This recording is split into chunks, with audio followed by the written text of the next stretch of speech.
Wizkid is well respected in the world of music, and it's not surprising that his popularity extends beyond the African scene. But Wizkid didn't become a star overnight. Just like every other success story, here's some context to how Wizkid reached where he is today. Some say it was a stroke of luck. Others say it was due to his immeasurable talent and hard work. Anyway, here's your chance to find out how Wizkid became, well, Wizkid. Let's get right into it.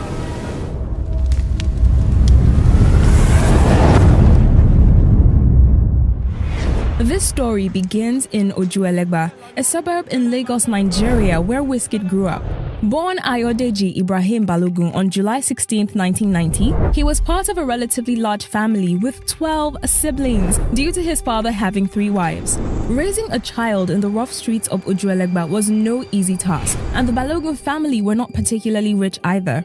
His mother was a Christian while his father a Muslim. As he got older, Wizkid attended Ijebode Grammar School in Ogun State, where he likely encountered different experiences that contributed to shaping his personality and interests. Wizkid's interest in music started when he was much younger. He joined his church's choir at the age of 11, and that was the very start of everything.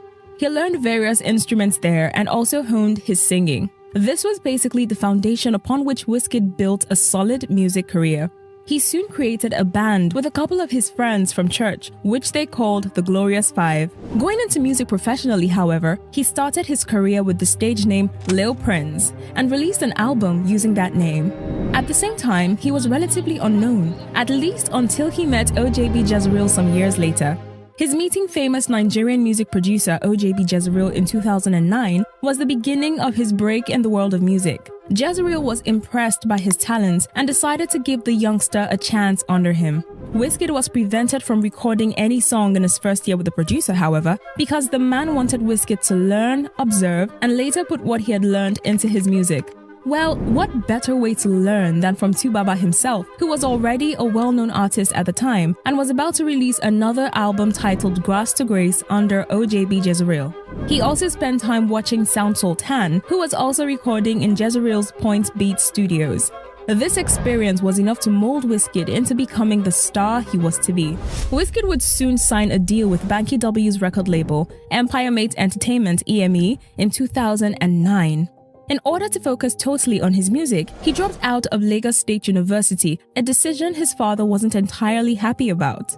Soon, all of Wizkid's focus was on getting his music career on track. He began recording his first album, due to be released in 2011. But before that, he released the lead single of this album titled Holla at Your Boy, which made him experience true stardom. The song would later earn him the Next Rated award at the 2011 edition of the Headies. In addition to his award, he also received a 2012 Hyundai Sonata. In fact, the music video for the song was nominated for Most Gifted Newcomer Video at the 2011 Channel O Music Video Awards.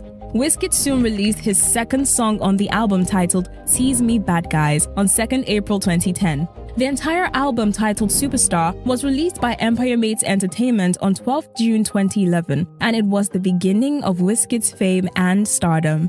The album featured many chart-topping singles like Pakurumo, Love My Baby, and Don't Doll. It also included guest appearances from already known stars at the time like Banky W, The Prince, and Wande Cole. In 2012, Wizkid and the EME record label organized a tour in London. He performed his first show abroad at the HMV Apollo on the 4th of June 2011. The tour also included the release of a compilation album by EME titled Empire Made State of Mind. During that tour, Wizkid got an opportunity to perform alongside Trey Songz, Kendrick Lamar, and Talisa.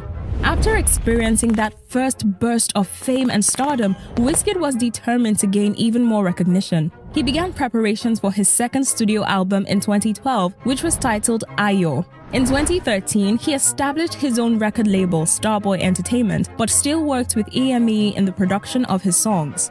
At this point, Wizkid was quickly becoming very popular all over Nigeria, and in 2014, he became the first Nigerian musician to have over 1 million Twitter followers.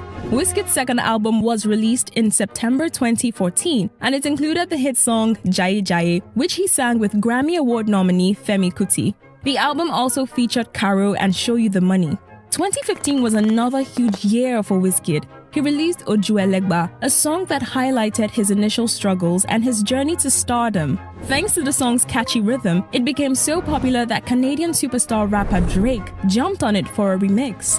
However, that wasn't the end of the collaboration with Drake. In 2016, they joined forces once again with British singer Kyla to create One Dance, a song that broke several records and topped the US Billboard Hot 100 charts for 10 weeks. If you're enjoying this video, then be sure to like and subscribe to our channel for non-stop entertainment. Also, remember to turn on post notifications so you can be notified when next we post something about your favorite artist. Now let's get back into the video, shall we? So at this point, Wizkid was already well known all over the world, but he had not made a big enough international impression just yet. But after releasing Soko in 2018, he became the first Afrobeats artist to have a song certified gold in Canada. Wizkid was truly flying high, and it seemed like things could only get better for him, and it did.